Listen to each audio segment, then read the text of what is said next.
오늘 말씀은 이사야 2장의 말씀으로 샘할 가치에 대한 제목으로 말씀 나누기를 원합니다. 오늘 말씀의 주제는 인생의 주인은 누구인가? 라는 주제를 품고 있습니다. 오늘 우리가 나눌 말씀의 핵심은 바로 인생을 의지하지 말라라는 것입니다. 오늘 본문의 끝절에 나와 있는 문장에도 해당합니다. 우리는 살아가면서 수많은 문제를 마주하게 됩니다. 내가 해결할 수 있는 일도 있고 대부분은 계획대로 되지 않는 해결하기 어려운 문제들입니다. 그때마다 하나님은 우리에게 단 한 가지 질문은 던집니다. 너는 너 힘으로 살 거냐? 아니면 내 힘으로 살 것이냐? 여러분, 우리는 어떤 상황 가운데에서도 하나님의 힘을 의지해 살아갈 수 있는 여러분 되기를 바랍니다. 내 힘을 의지해 사는 것, 사실 그것이 오늘 본문에서 이야기하고자 하는 주제입니다. 세상의 기준에 따라서 수많은 힘들과 높아짐, 그러나 우리는 하나님의 기준에서 우리가 어떻게 살 것인가, 이것에 우리의 삶의 결과가 달라집니다. 오늘 말씀의 12절 첫 절을 한번 읽어볼까요? 12절 같이요, 시작. 대저 만군의 여호와의 날이 모든 교만한 자와 거만한 자와 자고한 자에게 임하리니 그들이 낮아지리라. 오늘 말씀의 주제에서 계속 언급하는 것은 높아짐과 낮아짐입니다. 우리가 인간의 본성을 살펴보면 자꾸 높아지려는 습성이 있습니다. 나는 그래도 성품적으로 좀 겸손하고 어느 정도에 만족해라고 하지만 누구나 피해갈 수 없는 문제가 높아지려 하는 마음입니다. 그래서 제일 많이 오늘 말씀에 등장하는 단어가 모든이라는 단어입니다. 교만한 자, 자고한 자. 오늘 한글 번역에선 자고한 자 앞에 모든이 빠졌지만 자고한 자 앞에도 원문에 모든이라는 수식이 들어가 있습니다. 그러니까 오늘 본문으로 취합해서 보면 10번이나 들어가는 모든이라는 단어에서 우리가 어떤 문제든지 우리가 하나님 앞에 자꾸 내가 높아지려는 모습을 강조하고 있는 것이죠. 그러면서 12절에 등장하는 단어가 여호와의 날입니다. 이 높아지려는 마음과 여호와의 날의 상관관계를 갖고 있는데, 보통 성경에서 말하는 여호와의 날은 이중적인 의미를 갖습니다. 첫 번째는 하나님의 때를 기다리며 백성들이 하나님의 때가 임했을 때 보상과 구원의 날을 상징하는, 그래서 그 여호와의 날의 첫 번째 의미가 있고, 두 번째는 하나님을 떠나 자기 힘으로 살려 했던 자들이 그 때가 오면 응징과 심판을 받는 그 심판의 날의 관점 두 가지가 있습니다. 그런데 오늘 본문의 12절에 여호와의 날은 바로 심판의 날로 볼 수 있습니다. 왜냐하면 12절에 만군의 여호와, 그러니까 이 전쟁의 하나님으로 볼 때 이것은 심판의 하나님 여호와의 날을 상징하고 있습니다. 그럼 이 심판의 날의 대상이 누구입니까? 12절을 다시 보시면 세 가지로 같은 의미를 열거하고 있죠. 모든 교만한 자와 모든 거만한 자와 모든 자고한 자에게 임한다. 그리고 그 심판에서 그들이 낮아지게 될 것이다, 경고하고 있는 것이죠. 그래서 말씀의 주제가 자기의 인생을 의지하지 말라는 것인데, 인생을 의지한 자들에 대한 이 총표현이 교만한 자, 거만한 자, 자고한 자입니다. 이것이 내 인생을 그냥 의지하고 살아가는 자들인데, 여기서 말하는 이 교만은 단순히 잘난 척하는 태도만을 이야기하는 것이 아닙니다. 내 삶의 문제를 내가 스스로 책임지고 내 힘으로 살겠다고 하는 모든 시도와 모든 의지를 말하고 있습니다. 서두에 말씀드렸다시피 누구의 힘으로 살 것인가, 이때 고집스럽게도 내 힘으로, 내 생각대로, 내 주장대로 살겠다고 하는 모든 시도를 의미합니다. 여러분, 우리 모든 영역에서 하나님의 힘을 의지해서 살아갈 수 있는 여러분 되길 바랍니다. 그래서 작은 문제부터 기도하셔야 됩니다. 내 힘으로 할 수 있을 것 같은 문제도요, 하나님께서 건드시면 할 수가 없습니다. 그래서 우리는 작은 문제 앞에서도 내 힘이 아닌 하나님의 힘으로 살 수 있도록 기도해야 하는 것이죠. 여러분, 우리는 작은 문제에서부터 하나님께 기도하는 습관을 가져야 하는 줄 믿습니다. 인간은 크게 세 가지 단계를 거쳐서 하나님이 아닌 다른 것을 의지하려 합니다. 그 내용이 이 13절부터 나오는 내용인데 그 다음 절 13절을 한번 읽어볼까요? 같이요. 시작. 또 레바논의 높고 높은 모든 백향목과 바산의 모든 상수리 나무와 높은 것에 대한 표현을 합니다. 이제 14절, 15절에 대해서도 높아지는 것, 높아지려 하는 것에 대한 표현을 하고 있는데 백향목의 위엄, 백향목은 굉장히 두꺼운 나무고 쭉 뻗어 있는 키가 큰 나무입니다. 그 위엄, 기상, 그리고 바산이라는 곳은 이제 기름진 땅을 말합니다. 바산에 살찐 송아지라고도 표현을 하죠.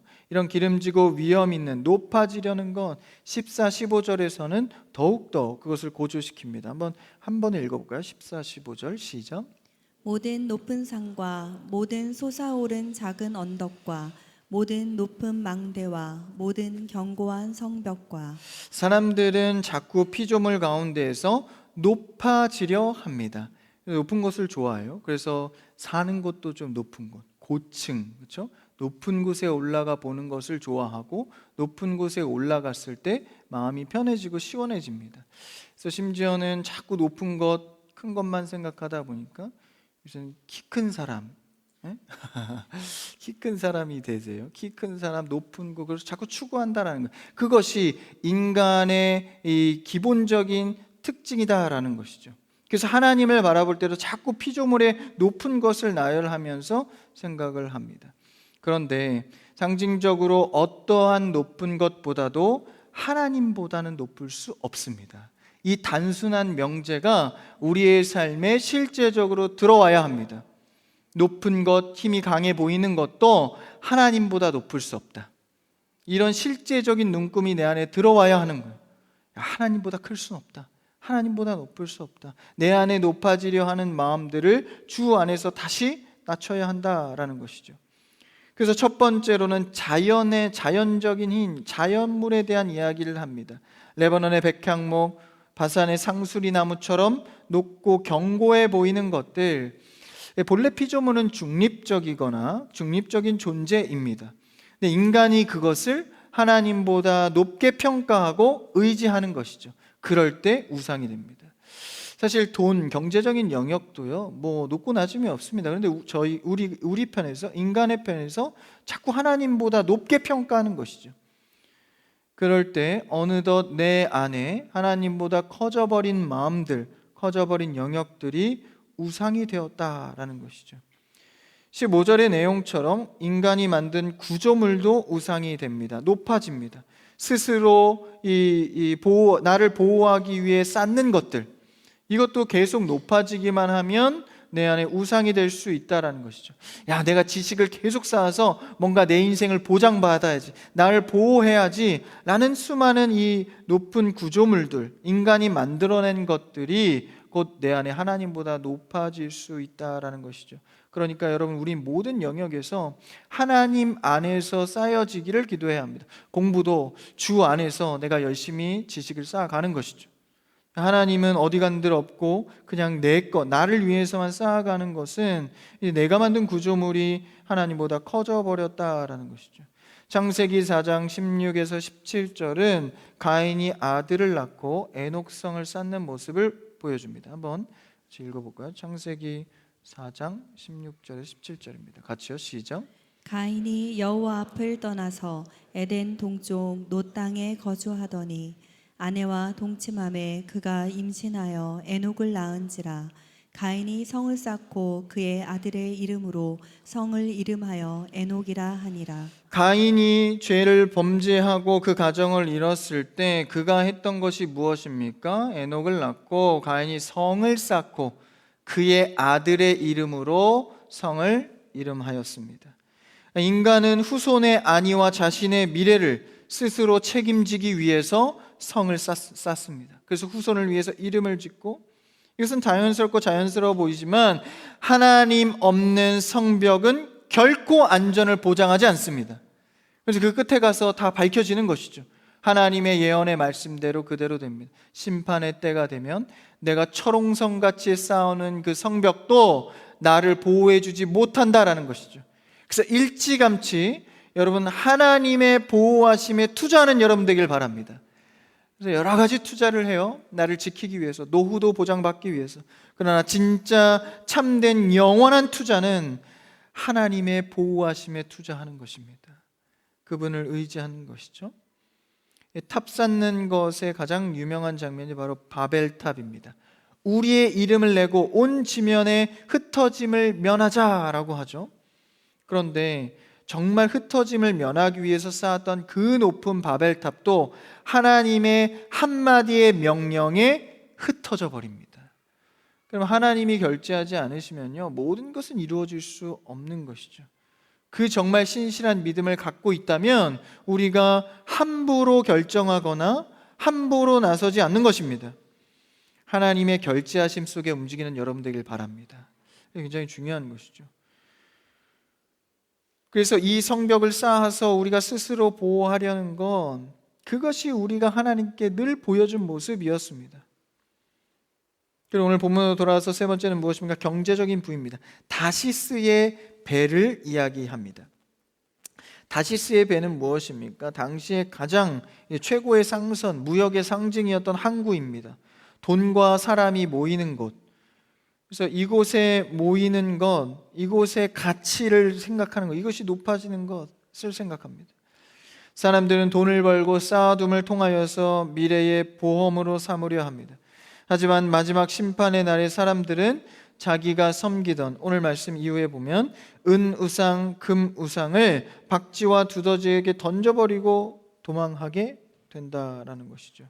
우리가 그 뒤에 17절을 한번 읽어볼까요? 17절 시작. 굴복되며 교만한 자는 낮아지고 여호와께서 홀로 높임을 받으실 것이요 18절, 우상들은 온전히 없어질 것이며 19절을 읽어보겠습니다. 사람들이 암혈과 토굴로 들어가서 여호와께서 땅을 진동시키려고 일어나실 때에 그의 위엄과 그 광대하심의 영광을 피할 것이라. 그러니까요, 이 사람들이 때가 되매 심판이 임하니까 암혈과 토굴로 땅속으로 들어가는 거예요. 그러니까 낮은 곳으로 도망하여 가는데요, 이때까지만 해도 19절까지만 해도 돈과 금 우상과 은을요 손에서 놓지 않습니다. 그 끝까지 심판이 임하기 마무리되기 직전까지도 손에서 안 놓는 거예요. 그만큼 인간은 높아지려 하고 가지려 하는 마음이 자유해지기가 쉽지 않다라는 것이죠. 그래서 그것을 끝까지 갖고 암혈과 토굴로 들어갔다가 20절, 한번 20절 읽어볼까요? 시작. 사람이 자기를 위하여 경배하려고 만들었던 은 우상과 금 우상을 그날의 두더지와 박쥐에게 던지고 땅속에 들어가면 뭐가 있죠? 두더지와 박쥐가 있지 않습니까? 그 속에 갔을 때에도 움켜쥐고 있습니다. 그런데 그 끝까지 보았을 때 이게 아니라는 것을 깨닫게 되는 것이죠. 여러분, 우리는 하나님 앞에서 물질에 대해서 자유함이 있는 여러분 되기를 주님의 이름으로 축원합니다. 자유함이 있으려면 경험해야 합니다. 아, 돈으로만 되는 게 아니구나. 하나님의 주권과 결제 속에서 살아갈 수 있는 것이구나. 경험해야 하는 것이죠. 여러분, 이 밤 기도하실 때요, 이렇게 기도하시면 좋겠어요. 하나님, 내가 하나님이 주시는 자유함을 경험하기 원합니다. 그래서 내가 은과 금보다 하나님 더 의지해야지가 아니라요, 경험적으로 놀 수가 있어야 한다라는 것이죠. 그래서 정말 그 극단 끝까지 갔을 때 노는 것이 아니라 정말 하나님으로 살아가야 되는구나, 일찌감치 손에서 넣을 수 있는 여러분 되기를 바랍니다. 그래서 하나님이 이 말씀에 대한 결론의 이야기를 합니다. 22절 한번 읽어볼까요? 22절 시작. 너희는 인생을 의지하지 말라. 그의 호흡은 코에 있나니 새말 가치가 어디 있느냐. 오늘 말씀의 핵심 주제입니다. 너희는 인생을 의지하지 말아라. 다시 말하면 너 힘대로만 살지 말아라 라고 이야기하죠. 그러면서 그의 호흡은 코에 있다. 새말 가치가 어디 있느냐, 셈해봐라 라고 이야기하죠. 인간의 본질은 진흙, 흙에 불과합니다. 그 코에 하나님의 생기를 불어 넣었기에 비로소 생명이 된 것이죠. 그러니까 주님께서 코끝에 생명을 불어 넣음의 결제가 없으면 우리 흙에 불과하다라는 거예요. 창세기 2장 7절에서 이렇게 사람을 만드시죠. 한번 읽어볼까요? 시작. 여호와 하나님이 땅의 흙으로 사람을 지으시고 생기를 그 코에 불어넣으시니 사람이 생명이 되니라. 하나님께서 그 코에 생명을 불어 넣었을 때 비로소 생명이 된 것이죠. 이게 우리의 본질입니다. 그러니 우리는 하나님의 생기가 없으면 흙덩이에 불과하다는 거예요. 이거 가만히 생각해 보십시오. 하나님의 생기를 날마다 공급받지 못하면 그냥 먹고 마시고 잠자고 이것밖에 없는 거예요. 육신의 정욕을 따라 살아가는 우리의 모습은 흙과 같다라는 것이죠. 그래서 이 호흡, 주님의 호흡이 떨어지면 흙은 부서지기 마련입니다. 흙은 그냥 흙으로 돌아가게 되는 것이죠. 하나님이 안 계시면 우리는 흙덩이에 불과합니다. 그래서 우리의 인생은 생각해보면 참 단순합니다. 그냥 하나님이 주시는 생기의 호흡이 영이 끊어지면요, 아무것도 아닌 몸이 되는 것이죠. 그래서 어제 쌩쌩하고 같이 지냈던 자가 내일 부름을 받아서 사라지면요, 참 허무합니다. 그래서 장례식에 가서 이렇게 입관할 때 이렇게 보면 참 어제 뵀던 분이 이렇게 아무것도 아닌 것처럼 이렇게 누워 있는 것을 보면 참 인생의 허무함을 느낍니다. 그런데 우리 성도는 거기서 느끼는 것이 무엇입니까? 하나님의 영으로 사는 것이구나. 우린 참 단순합니다. 죽을 때는 잠든 것과 같죠. 그래서 우리가 사실은 잠드는 것은요, 죽음을 연습하는 것입니다. 그래서 여러분 집에 가서 잠에 들 때 죽음을 연습하는 거예요. 하나님이 아침에 깨워주지 않으면 나는 아무것도 아니다. 아침에 다 볼 수 있는 여러분 되기를 바랍니다. 깨워주셔야 일어나는 거예요. 그러니까 하루하루 하나님이 깨워주셔서 살아가는 겁니다. 알람이 깨우는 게 아닙니다. 한번 테스트 해보세요. 알람 오늘 밤에 끄시고 하나님 내일 깨워주세요. 그럼 일어나거든요. 하나님이 깨워주는 겁니다. 하나님이 그 코에 생기를 불어넣지 않으면 우리는 살아갈 수 없는 것이죠. 그래서 아침에 눈 뜰 때마다 고백하십시오. 주님, 오늘도 나에게 하루의 생명의 선물을 주셨군요. 주님 감사합니다. 오늘 주신 선물 주님 힘 의지하여서 살아가겠습니다. 할렐루야. 왜 아멘을 안 하세요? 할렐루야. 내일 해보세요. 내일 아침에 하나님 오늘 생명을 주셨군요. 아멘 하면서 시작하는 것이죠. 우리의 생명은 전적으로 하나님 손에 달려 있습니다. 그래서 하나님이 깨워주신 새 날로 살아가는 것이죠. 코끝에 호흡이 멈추면 아무리 대단한 권세와 재물도 한순간에 흙으로 돌아간다라는 것이죠. 그러므로 잠시 있다 사라질 인생을 의지하는 어리석은 성도가 아니라 우리는 오늘 말씀처럼 샘할 가치가 어디 있는가? 무엇을 계산하며 살 것인가?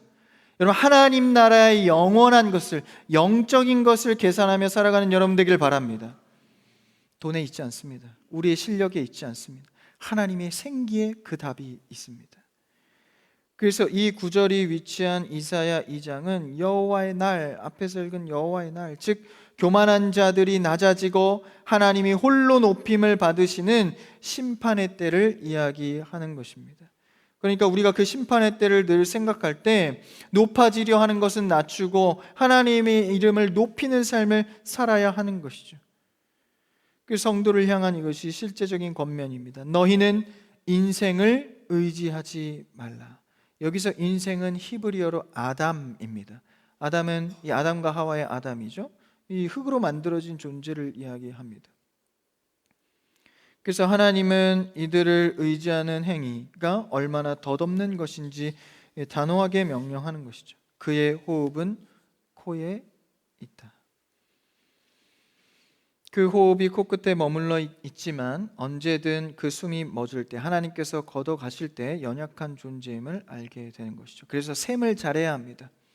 인간은 무엇으로 살아가는가, 이 셈을 잘 계산해야 하는 것이죠.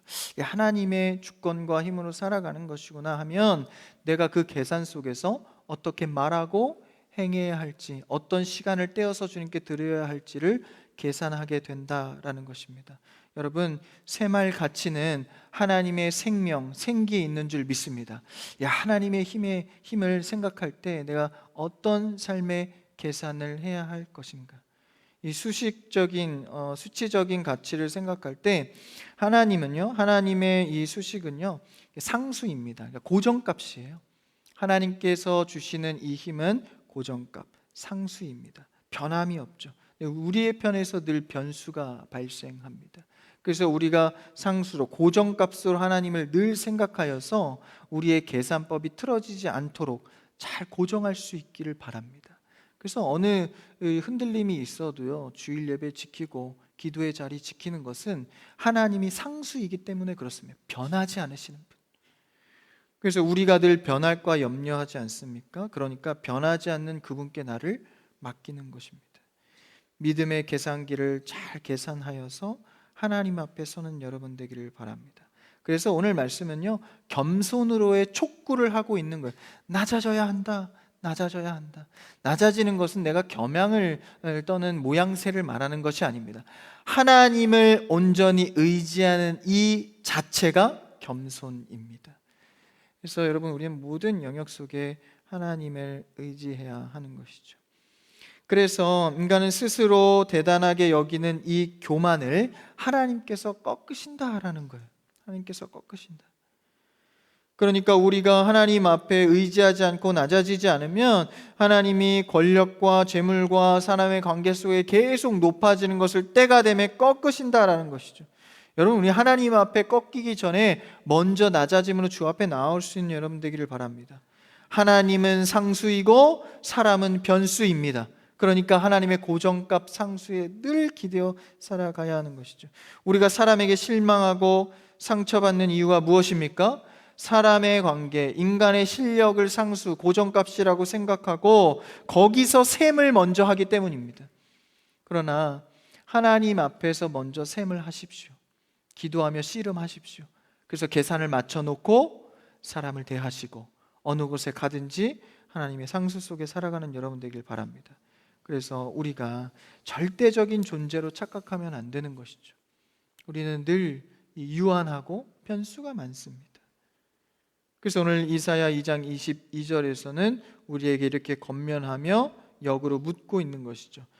다시 한번 읽어볼까요? 22절 끝절입니다. 시작. 너희는 인생을 의지하지 말라. 그의 호흡은 코에 있나니 셈할 가치가 어디 있느냐. 아멘. 우리의 시선은 땅에서 하늘로 옮겨져서 하나님을 바라보는 사람이 되어야 합니다. 망망대해의 거친 풍랑을 만난 선원이 할 수 있는 것은 파도에 잠잠히 자신의 배를 맡기고 기다리는 것뿐입니다. 여러분, 우리가 풍랑과 어려움과 어찌할 바 모를 때 하나님의 주권 속에 나를 온전히 맡길 수 있는 여러분 되기를 바랍니다. 그래서 세상은 사람을 이 세상의 가치 기준대로 평가하고 판단할지라도 하나님께서 나를 어떻게 평가하실까를 먼저 셈하여서 그분께 먼저 잘 보이고 세상에서 살아가는 여러분 되길 바랍니다. 그래서 사람 눈치 보지 마시고 담대하게 하나님의 셈법으로 살아가십시오. 그렇다면 여러분, 예배를 지키셔야 합니다. 기도의 자리를 지키셔야 됩니다. 어떤 상황에서도 먼저 주님께 간구하고 나아가야 합니다. 모든 지각에 뛰어난 하나님의 평강이 우리의 마음과 생각을 지킬 줄 믿습니다. 그래서 이번 한 주도 사람이 아닌 오직 하나님만을 먼저 의지하는 셈법으로 그리스도인의 품격을 지켜가는 여러분 되시기를 주님의 이름으로 축원합니다.